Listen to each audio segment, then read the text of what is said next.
To you all.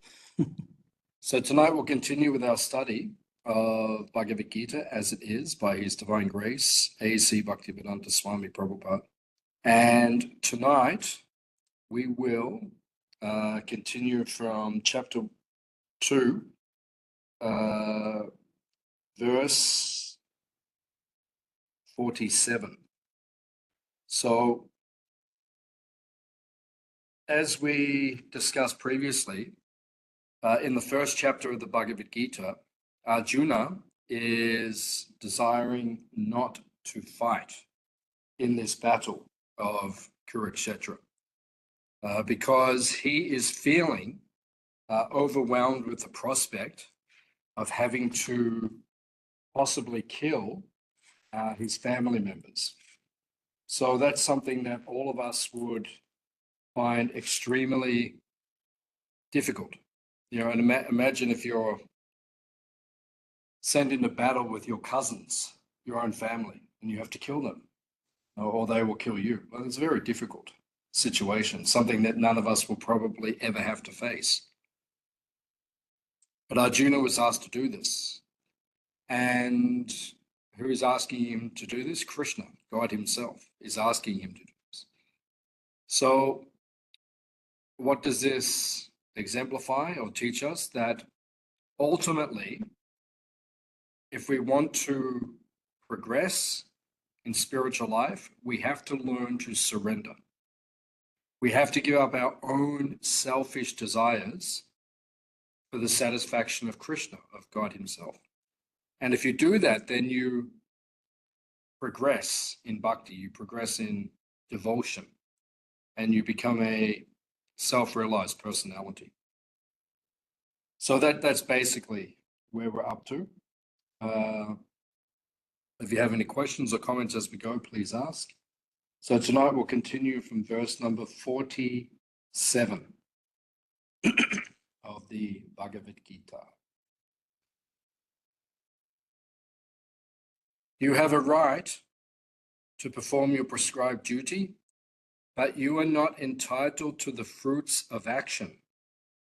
Never consider yourself the cause of the results of your activities, and never be attached to not doing your duty. There's a famous verse from the Bhagavad Gita. In India, it's particularly famous. They quote this a lot in India. Because they don't quote the entire verse. That's the interesting point. And this is common all over the world in religions and spiritual teachings, and just in general. People just take a little bit of knowledge to suit themselves. Oh, it says this, so I can do this. But you're not taking it in its entire context. And with this particular verse, it's often quoted, you have the right to perform your prescribed duty. And they say this in India all the time. Do your duty, work, basically, because that's the philosophy of the modern age. Work hard, 10 hours a day, 12 hours a day. What for? What's the point of that? Why are humans meant to work 10 or 12 hours? That's not the goal of life. Then what happens? You just work and leave a rich corpse. You know, you're dead, and now your corpse is rich. You're dead. It doesn't mean anything. But what's the point of life? If you're not using your time to become self-realized or Krishna conscious, God conscious, then what's the point of your life? So they quote this first part of the verse, you should do your duty. But they don't quote the entire verse because they just want people to work. Do your duty, do your duty. And actually, if you look around the world, India is now the most populated country on the planet. And when you travel around the world, you see so many Indian people in all the different countries of the world, right, working. And it's interesting, they get employed, like in Australia, you know, there's thousands in Australia. Between 3 and 4% of the Australian population is Indian.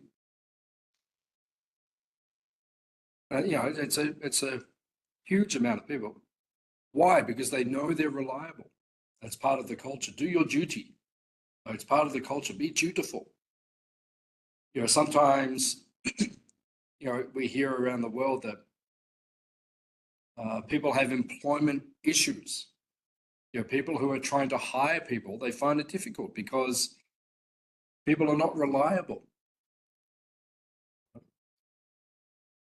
Whereas it's known in many cases that Indian people are reliable. That's why they get jobs in so many places and then they're employed. Why? Because they have this sentiment, do your duty, which we should do. Krishna is saying here, do your duty. But that's all they quote. They just quote that part, do your duty. But then what does Krishna say next? You're not entitled to the fruits of action. Right? You can work, but you're not entitled to the fruits. So what are the fruits in this modern day and age? Why do you go to work? For money, right? What's money? Like if you don't get paid, will you go? Will you work 10 or 12 hours a day? And most people won't. People work 10 or 12 hours a day or longer. You won't do it if you don't get paid, if you don't get the fruit. I was a monk for 8 years, a brahmachari. I didn't get paid a cent, but I worked hard every day for Krishna, for my guru, right? Because that's what Krishna's saying here. You're not entitled to the fruit. I didn't want the fruit. When I was a monk, I raised over $500,000 for the Hare Krishna movement in Melbourne. I didn't keep a cent. I didn't bother me. And when I left being a monk, I didn't have 1 cent to my name. And it didn't bother me because I was following Krishna's teachings here. You can work, do your duty, but you're not entitled to the fruit of the work. However, if you're married or you're in a family situation or you're in this world, you're entitled to keep some of the fruit, but not all of it. That's the point. People think, oh, they work and it's all for me. And you can do that. And that's what most people do. They work and it's all for them, but they're not happy. Because you become happy when you sacrifice, when you give part of your fruit to Krishna, to God, to your guru.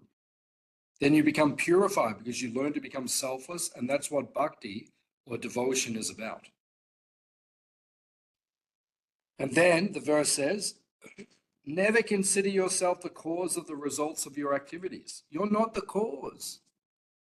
Right? Some people think, I became a millionaire. I became a billionaire. You didn't cause that. Right? Part of it is caused by you because you worked hard. Yes, that's true. Part of it, but not all of it. Because some people work hard their whole lives and they have nothing. And other people don't work as hard and they have so much. So it's not just because of you. Don't think you're just the cause. Because everything can be taken away in a moment. We have to understand this point. And then the final thing Krishna says is, never be attached to not doing your duty. Right? Don't be attached to not doing your duty. Right? We need to be dutiful. Right? Particularly, if you're working for a boss, the boss wants you to be dutiful. He wants you to turn up on time, work hard, and then, finish on time. Or some bosses aren't very grateful. And some are, but some are not. Right? It's different. Some people are very grateful. So, as it says here, never be attached to not doing your duty. Particularly if your boss is Krishna, God, or your guru, who you're fully devoted to. Don't be attached to not doing your duty. Give everything fully. Don't be miserly in your devotion. Do your best at all times. This is one thing we have to learn in Krishna consciousness. Whenever we're given a task or a duty or a service, because a service is a great, how do you call it? It's a great privilege. if you're given service to Krishna, service to God, service to the deities, to your guru, this is a great privilege. So do it to the best of your ability. This way you'll progress in your spiritual life. Okay. Text number 48.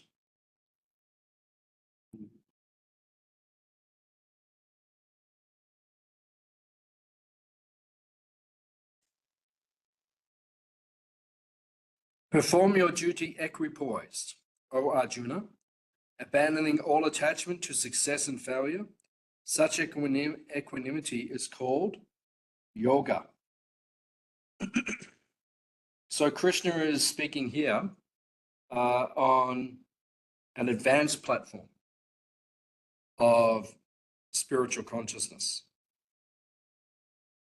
In other words, this is what it means to be yoga. The word yoga means connection. You are connected to Krishna, to God, when you just do your duty with equanimity, right? Abandoning success or failure. Because sometimes, I'm experiencing this right now in my service to Krishna. Sometimes you're successful, other times you fail, and you have equipoise. It doesn't mean you stop doing your service.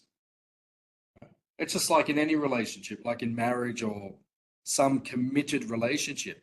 You don't just drop out of the relationship because it gets difficult, right? You try to work through the difficulties. So in the same way, sometimes in this material world, we're serving Krishna, serving God, but we go through challenges or difficulties, but we don't stop. We become equipoised. Success or failure, I'll continue to serve.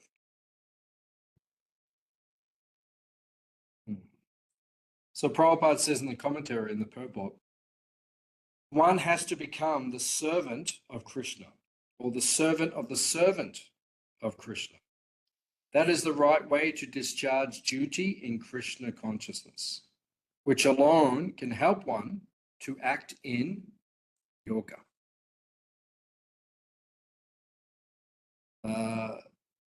So we have to become the servant of the servant.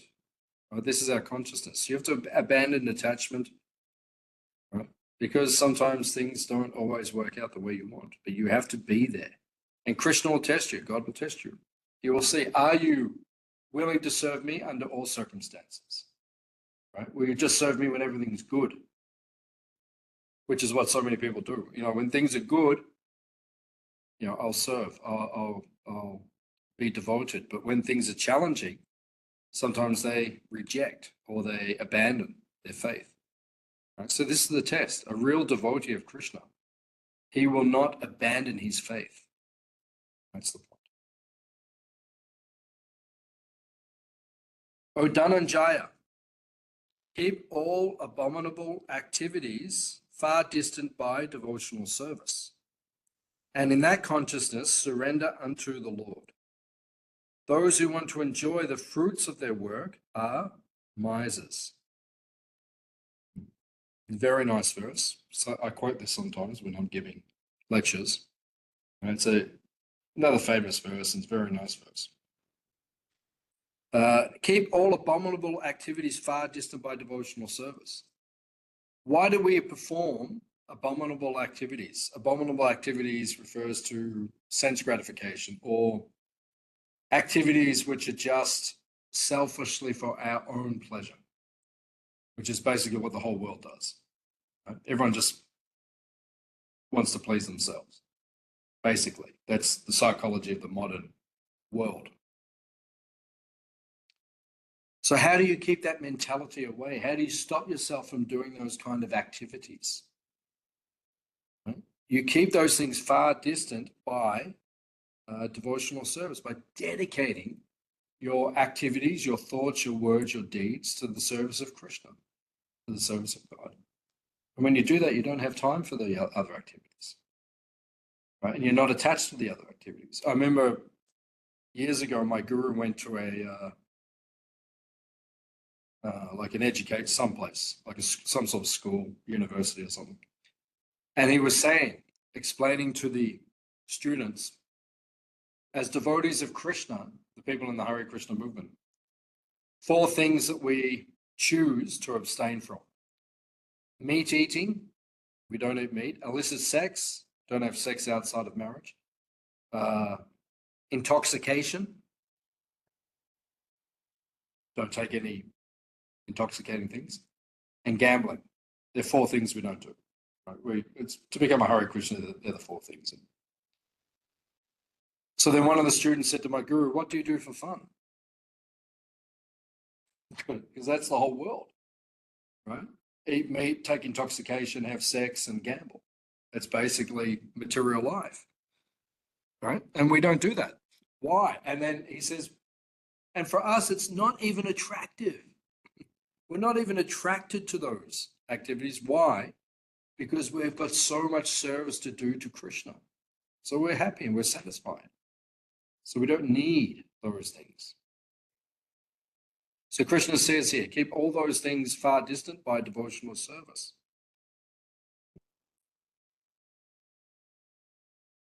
Those who want to enjoy the fruits of their work are misers. A miser is someone who has a lot of money but won't use it for other people or for good causes. They want to keep it all for themselves. We shouldn't be like that. We should do our service for Krishna, for God, for his pleasure, right? And if we get some, we live a good life. We live a good life. Everything's good. We live in a nice place. We have good food to eat. We have good, it's a nice life that we have. But we're not worried or concerned about just enjoying for ourselves. Rather, we're always trying to spread spiritual teachings for the benefit of others, right? Which is service to Krishna. It's devotional service. We don't just try to enjoy. We don't just sit here thinking, oh, it's a nice place to live. It's all for me. No, we're always trying to bring other people here. Like on Sunday, we have an open day. 100 people will come and, we show them this is the way we live. You can enjoy it also. You can also come here and live with us. So that's our spirit. And our movement is based on that, on sharing and giving Krishna to others.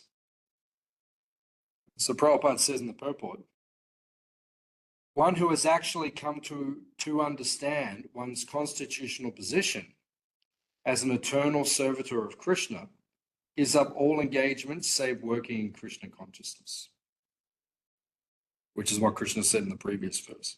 Keep all abominable activities far distant by devotional service. Next, number 50.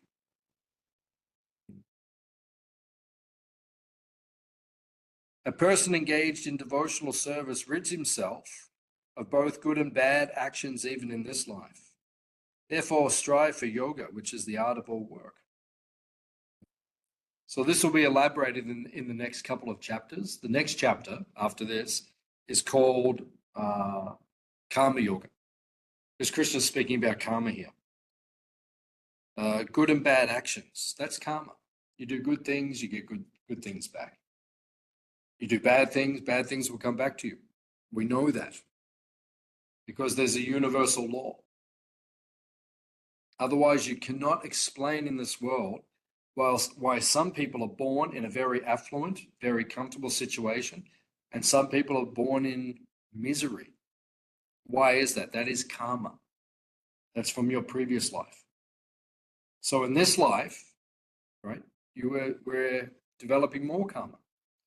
How we act. If we do good things come back to us. If we do bad things come. That's why we know, as Hare Krishna people, we know sometimes people don't treat us properly. But we don't get so concerned about that because we know they will be taken care of. We know there's higher power. No one escapes. No one escapes. You can escape in this life. Sometimes like someone murders someone, right, in this life. They murder someone. And no one knows they did it. And then on their deathbed, at the end of their life, they say, oh, actually, I did that. Right? So they escaped, just like in Melbourne. One guy murdered 2 girls in the 1970s, 50 years ago. And they just caught him in Italy. After 50 years, they did DNA testing, they found him. So he got caught in this life, but even if he had have made it to the end, there's someone waiting for you. That's why we don't worry. You know, if people don't act properly, we know, don't worry, they're going to get fixed, right? Everyone gets it, right? You can't escape. So Krishna's saying here,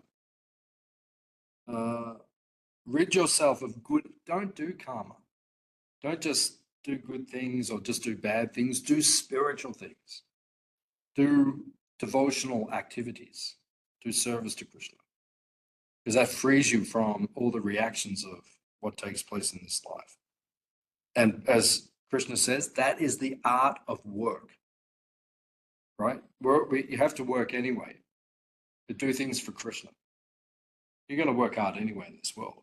But, you know, we work hard here, you know, relatively. You know, it's like we work. We don't just sit around. We do things.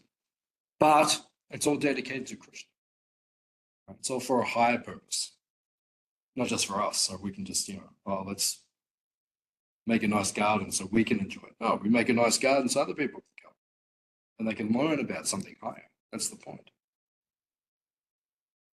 Prabhupada says in the purport, one's ignorance of one's constitutional position can be removed by the instructions of the Bhagavad Gita, which teaches one to surrender to Krishna and become liberated from the chained victimization of action, reaction, birth after birth.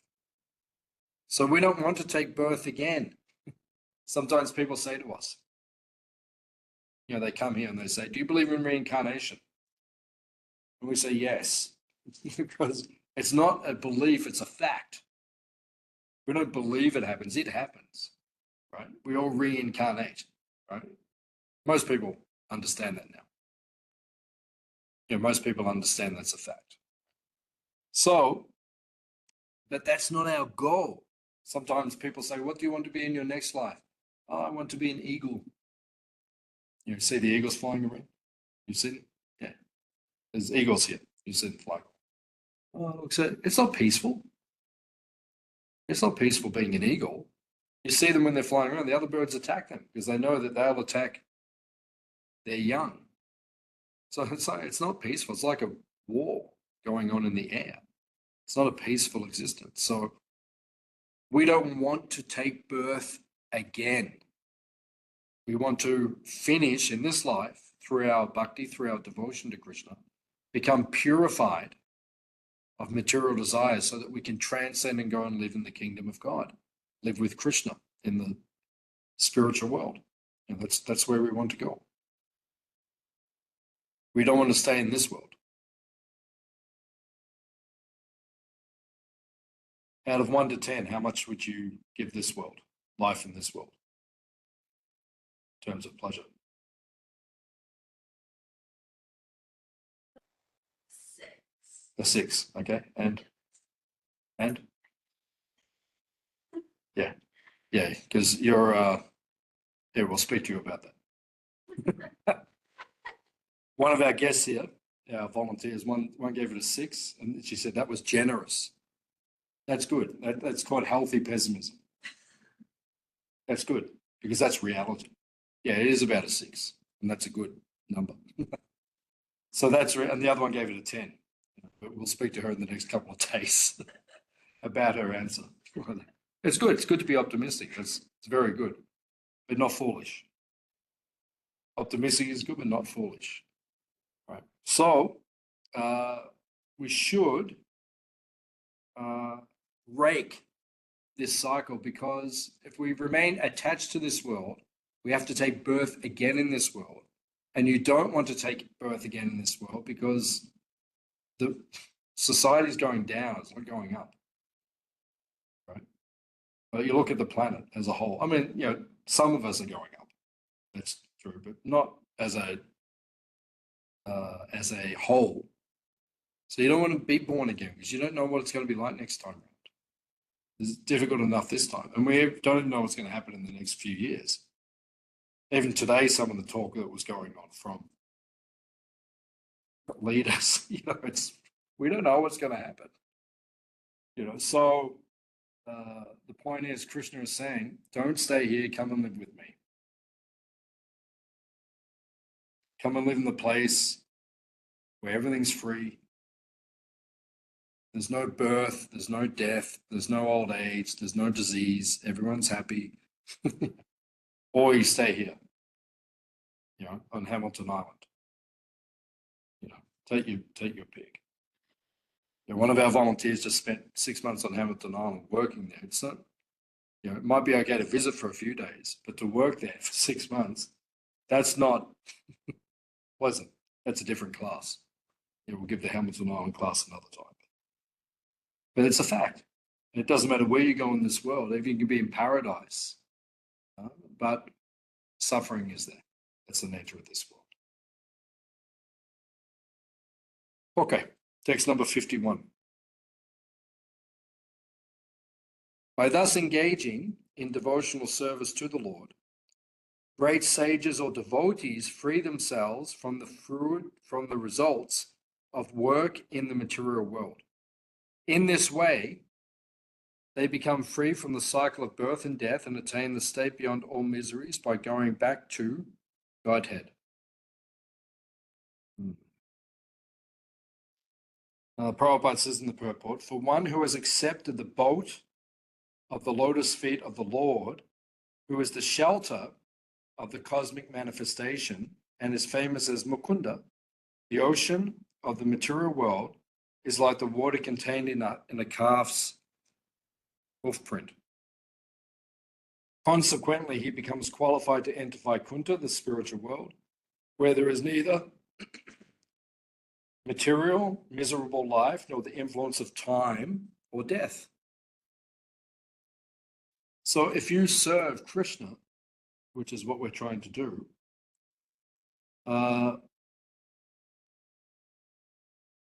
if you engage in Krishna's service, this material world, which is difficult to overcome, it's difficult to give up our attachments to this world.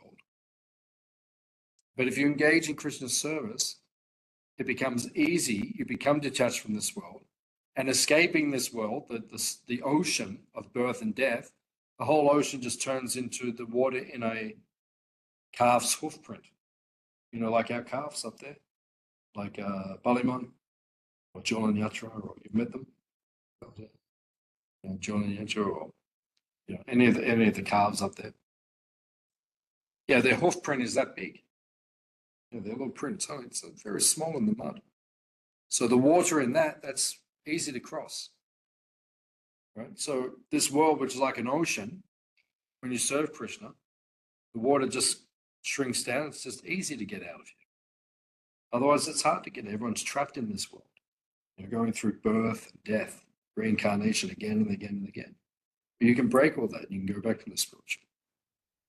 Unless you want to stay here, enjoy your 10 out of 10 existence. Choice is yours. Okay. Text number 52. It says, passed out of the dense forest of delusion, you shall become indifferent to all that has been heard and all that is to be heard. And in the purport, Prabhupada says, when a person is fully Krishna conscious, he becomes completely indifferent to the rituals of fruitive activities because he's already attained perfection. So in the Vedas are have you heard of Ayurveda? Ayurveda, yeah. So Veda, the word Veda means knowledge. So the Vedas means the ancient books from India, the ancient teachings from India, like all these books here. These are the spiritual ones. But there's many. There's Ayurveda, there's all these different ones. So these books, some of them describe how to go to higher planets. It's like there's places on this earth which are very beautiful, like Hawaii or Bali or different places. They're beautiful places. And it's desirable. Many people desire those places. But there's planets, like when you see all the stars at night time, all the stars. Those planets all have life. They're all civilized. It's not like the modern world, modern science tells us there's nothing on them. Right? It's just we're the only planet that has life. No, it's not like that. It's the opposite. They all have life. And some of them, the life or the quality of life is much better than here, much better. So in the Vedas, the ancient teachings, it tells you the things you need to do if you want to go to those planets. But for a devotee of Krishna like us, we're not interested to go to those planets because even if you go there, it only lasts so long and then you have to come back to another place like here. Right? Or if you don't live properly here, you go down into a lower species. Right? So we want to break that cycle of birth and death. So as Prabhupada says here, that when you serve Krishna, you become disinterested or detached from trying to follow the rules and the rituals in the Vedas to go to higher planets, for example. You become detached from those things. You understand the actual goal is to go to the spiritual world, to Goloka, to serve Krishna.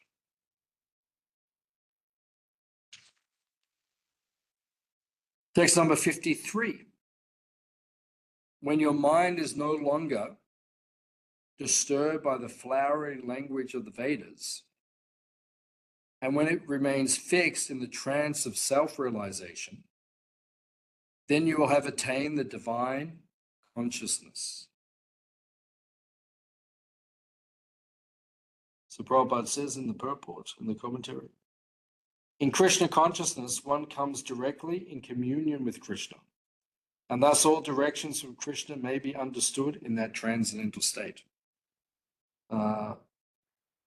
So in other words, we don't follow all the Vedas, all the books that tell us about various options. We just follow the Bhagavad Gita, because in the Bhagavad Gita, Krishna is very clear. Come back to me. Come back to the spiritual, to heaven, the kingdom of God. Don't worry about all these temporary places that you can go to. Even if it's like anywhere you can think of, which is very pleasant, and there's many very pleasant places in this world.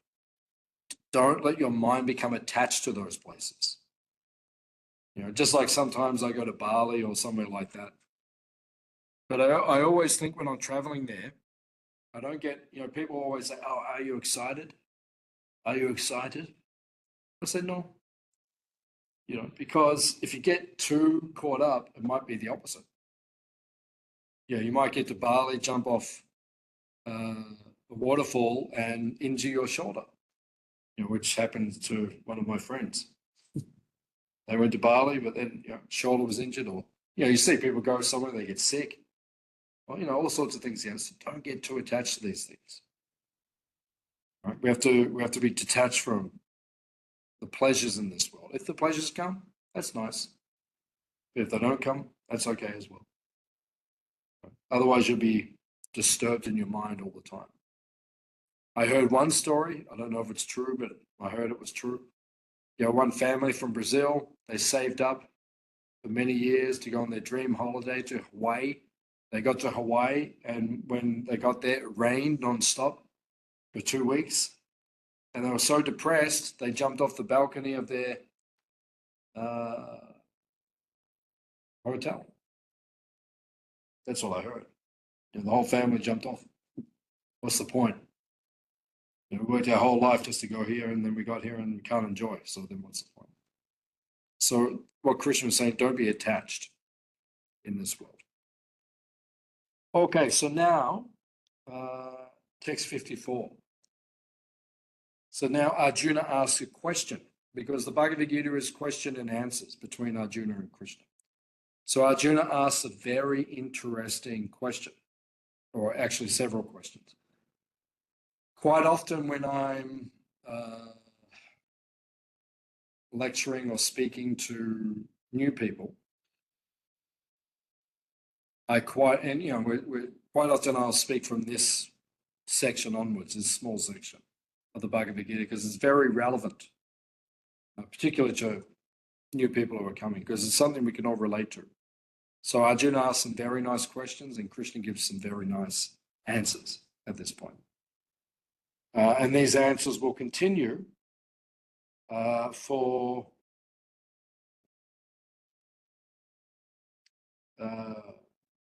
much of the rest of the chapter, the answers to these several questions, 4 questions that Arjuna asked Krishna. Arjuna said, "O Krishna, what are the symptoms of one whose consciousness is thus merged in transcendence? How does he speak, and what is his language? How does he sit, and how does he walk?"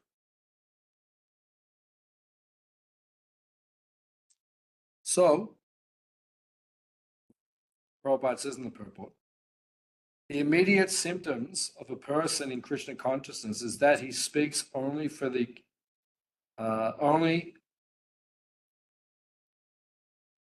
he speaks only of Krishna and matters relating to him.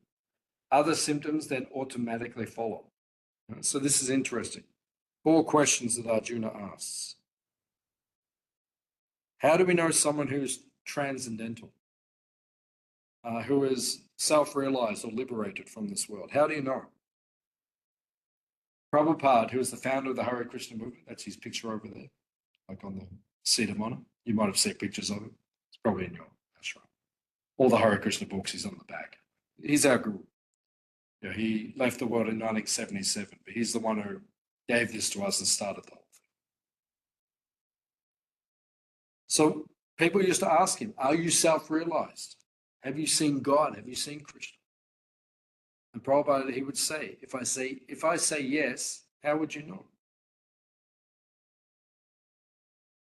Like just because he says, yes, I've seen God, or yes, I'm self-realized. How do you know? Because other people do say that and they're not. Yeah, we had one guru in Melbourne. He had an ashram in Mount Martha. He was a guru, had a following, and Swami, people used to come. But he was having sex with the girls, with the followers. You know, they would come and then he would seduce them, and then, you know, multiple. Oh, and then he's actually in jail now. He's in jail. Yeah, good. He's actually in jail. Because the girls were stupid, right, for getting in that situation with him, and he was a manipulator. So he deserves to be in jail. Right. So, but if you asked him, he would probably have said, "I am self-realized." But we know he's not. Let's look at his activities, so he's obviously not. But he was telling everyone, "Oh, yes, I've seen God," or whatever he was saying. So Prabhupada was asked, and he said, "If I say yes, how do you know? How do you know?" So now Krishna's going to give practical ways that we can see if someone is self-realized or not. Right? There's 4 things. How does he speak? What is the language? How does he sit? How does he walk? So the answer to these 4 questions, this shows someone who is self-realized. So we know that Prabhupada was self-realized because he had all the symptoms of someone who's self-realized. Even though he wouldn't say he was, but we know he was. Because you study him, yeah, he had all those symptoms. So there's no use just saying that I am self-realized. You have to have the symptoms of self-realized. Okay. So text number 55. This verse is the answer to the first 2 questions. What does he speak? How does he speak? And what is his language? The Supreme Personality of Godhead said, "O Partha, when a man gives up all varieties of desire for sense gratification, which arise from mental concoction, and when his mind, thus purified, finds satisfaction in the self alone, then he is said to be in pure transcendental consciousness."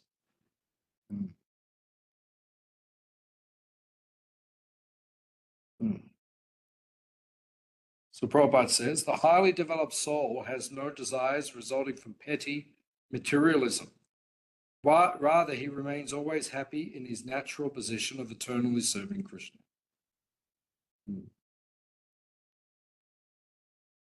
So,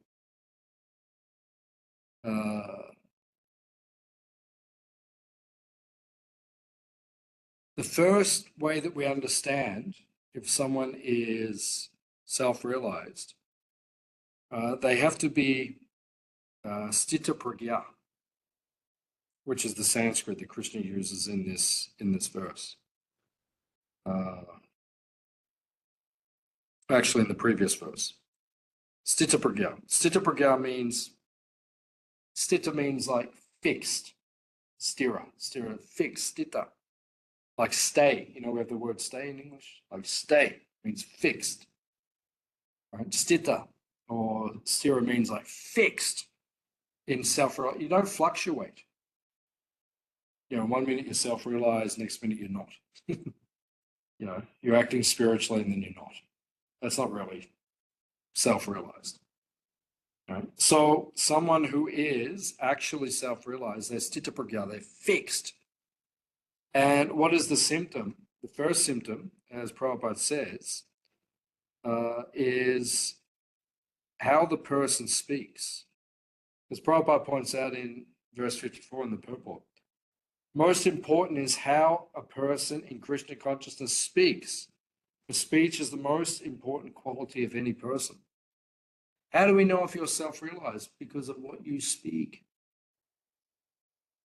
If you're just speaking material things all the time, self-realized. Right? Because someone who really is a spiritually enlightened person, they speak about those things. And that's how we know Prabhupada was, because that's all he spoke about. He's always speaking about spiritually enlightened things. Like we're doing now. What are we doing now? We're speaking about spiritually enlightened things. Otherwise, we could just speak about, politics, American politics. So interesting. So interesting. Maybe we could speak about that, or we could speak about dogs, or we could speak about so many things, right? But one who's self-realized, he speaks about things which are spiritually beneficial for others, right? So Prabhupada points out, a fool remains hidden as long as he doesn't open his mouth, right? Someone can look like, oh, it looks very self-realized, but as soon as they speak, you know. Because whatever's in the mind comes out through the words and the actions. So if someone's materialistic, as soon as they open the mouth, you know what they're like. Oh, that's what they're like. Because then you hear what they speak. So when someone is speaking about spiritually realized things, then we know, okay, this person is elevated, they're self-realized. So that's the first way that we understand someone's advancement in their Krishna consciousness.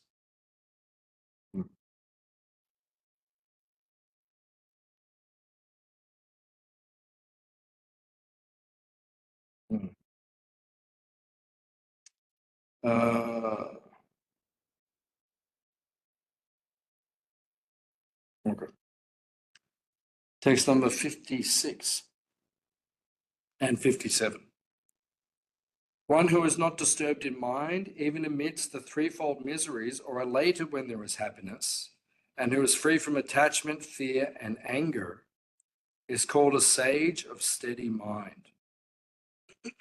In the material world, one who is unaffected by whatever good or evil he may obtain, neither praising it nor despising it, is firmly fixed in perfect knowledge.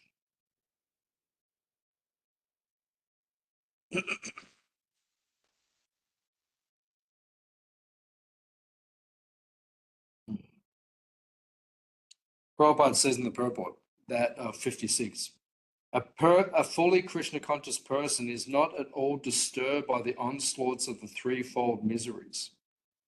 So no matter what we go through in this world, we don't give up our devotion or our attachment to Krishna and to our Guru. We don't give those things up. In 57, Prabhupada says, one who is not agitated by material upheavals, who is unaffected by good and evil, is to be understood to be fixed in Krishna consciousness. Such consciousness in Krishna situates one in the perfect transcendental position called samadhi.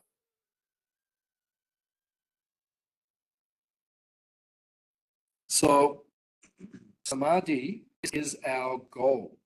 Samadhi. Sama, which before the word sama, means equipoised. In English, we say same. Same means like two things are equal. Sama means equal, equipoised. Your consciousness doesn't fluctuate. That's called samadhi. Means to fix the mind or to focus. So samadhi means samadhi. You know this word samadhi? Have you heard it? In yoga, they mention this word sometimes, samadhi. Samadhi is like the goal of yoga, the goal of spiritual life. Samadhi means like fixed consciousness. Your consciousness doesn't go away from Krishna. Right? You don't forget Krishna. Always remember him, never forget him. You don't forget. You don't become distracted. And it's testing. It's not easy. Life tests us. And when you take to our life, which is a spiritual life where we dedicate ourselves to Krishna, Krishna tests you because he's trying to train you. It's not like when you become a devotee of Krishna, everything just becomes easy. No, sometimes it's very challenging because Krishna's testing you. I mean, it's a better life than what's out there, but it's not always easy though. There are tests. They come. But Krishna's teaching us to become fixed in our consciousness.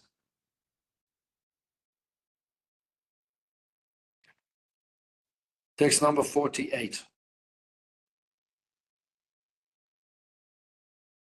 One who is able to withdraw his senses from the objects, as a tortoise withdraws its limbs within the shell, is firmly fixed in perfect consciousness. So the first two questions were answered. How does he speak? What is his language? So in other words, he speaks about spiritual things regardless of what's going on externally. And this is now the third question, which is, how does he sit? What does he speak? What is his language? How does he sit and how does he walk? So this is the answer to the question of how does he sit? So how does someone sit who is spiritually enlightened? The lotus posture. Yeah, very good. Right. But that's not the answer. Right. But it's a good answer. But when we're saying sitting, there's a deeper meaning to the question. It's not just the physical posture, but what it means, as it says here, what do you do when you're in a state of meditation? You're sitting in the lotus posture or whatever posture. What's your mind like? Right? And what are your senses like? Are you constantly distracted? And some people find it hard to meditate in this day and age, because they say they try to meditate and their mind just goes. Many people say that. Mind just goes. That's why for a lot of people, that's why the meditation we do is the chanting. And we'll do that tomorrow night. Right? Why do we do that? Because it's easier for the mind to focus. Silent meditation is very difficult for people. So think of nothing. The whole time you're sitting there, you're thinking, "Oh, am I thinking of nothing? What is nothing? Am I allowed? Am I allowed to think of this?" So it's like you can't do it because the mind doesn't stop. Right? So what's your consciousness like while you're in a state of meditation? In other words, while you're not active in the world, while you're like in a meditative state, what is your mind like? So Krishna says, "Be like the tortoise." That's his answer. How to deal with the mind. Right? Be like the tortoise. What does the tortoise do? When there's danger, the tortoise goes, withdraws. So in the same way, when we're meditating, and we teach people, don't meditate you don't go and sit in the middle of a mall in the city and meditate. Why? Because distractions everywhere. So then you have to go really deep. So try to find a quiet place and meditate there. But even while you're doing that, your mind can still be in so many places. So you have to learn to control the mind, withdraw it from the outer world. When you're meditating, that's what you're supposed to be doing. You've got to withdraw from the outer world, internally and externally. Does it make sense? So that's the answer to how does he sit? In the purport, Prabhupada says, the senses of the Krishna conscious persons are used only for some particular purpose in the service of the Lord and are withdrawn otherwise. That is the answer to the question as to how the yogi is situated. Prabhupada says, the devotee must be very strong to control the serpent like the serpents. Because the senses are said to be like venomous serpents. It's hard to control the senses sometimes. You want to touch things, you want to taste things, you want to look at things, you want to hear things, you want to smell things. So it's hard to control the senses. Right? Men like to touch women. Or, these days, people, same sex or whatever it is, but people want to touch. Very hard to control the senses. It's called sparsha bhoga, which means the sense of touch, very powerful. Or look. When women are walking around, like the men are just like that, it's hard to control. The eyes, right? The sense of touch, all those things hard to control. So we have to purify the senses. Use your senses in a spiritual way, right? Otherwise, very hard to control the senses. But when you become purified and you use your senses for the right thing, otherwise the senses, they're said to be like poisonous snakes, serpents. It's hard to control, like a biting snake. But when you become purified in your consciousness, it's like if you take the fangs out of the snake. Like when you go to India, you see cobras. They take the fangs out, so there's no danger. One time I was walking in Loy Bazaar in one market in India. Boy came up to me and he shoved right into me and he opened up the basket. He had the basket right here. He's leaning into me and he opened the basket. This is like a cobra right there. Right? And in my mind, I was like, oh, it's like, well, right there. And then I walked a couple of steps and I was, trying not to freak out, although in my mind I was thinking, oh, God. But then I thought after a few steps, I thought, wait a minute.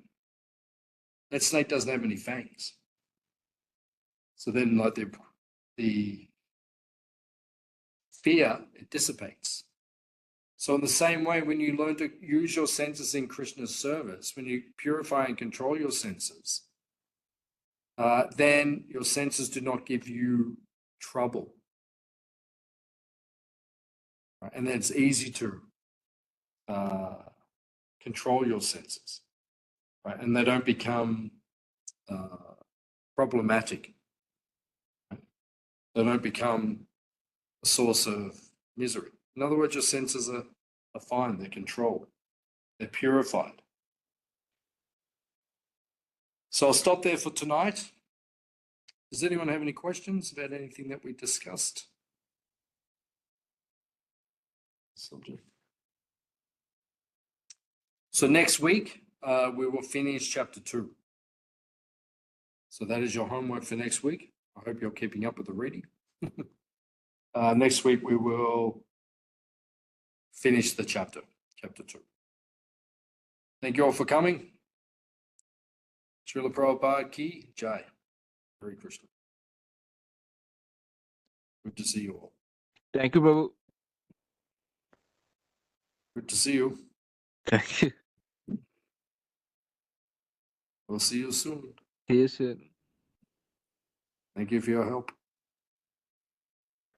Always a pleasure. All the best to your wife. Yeah, she's studying very hard. Yeah, I know. Yeah. A lot going on. Yeah. Okay, I'll speak to you soon. Okay, Haribol, Prabhu. Haribol.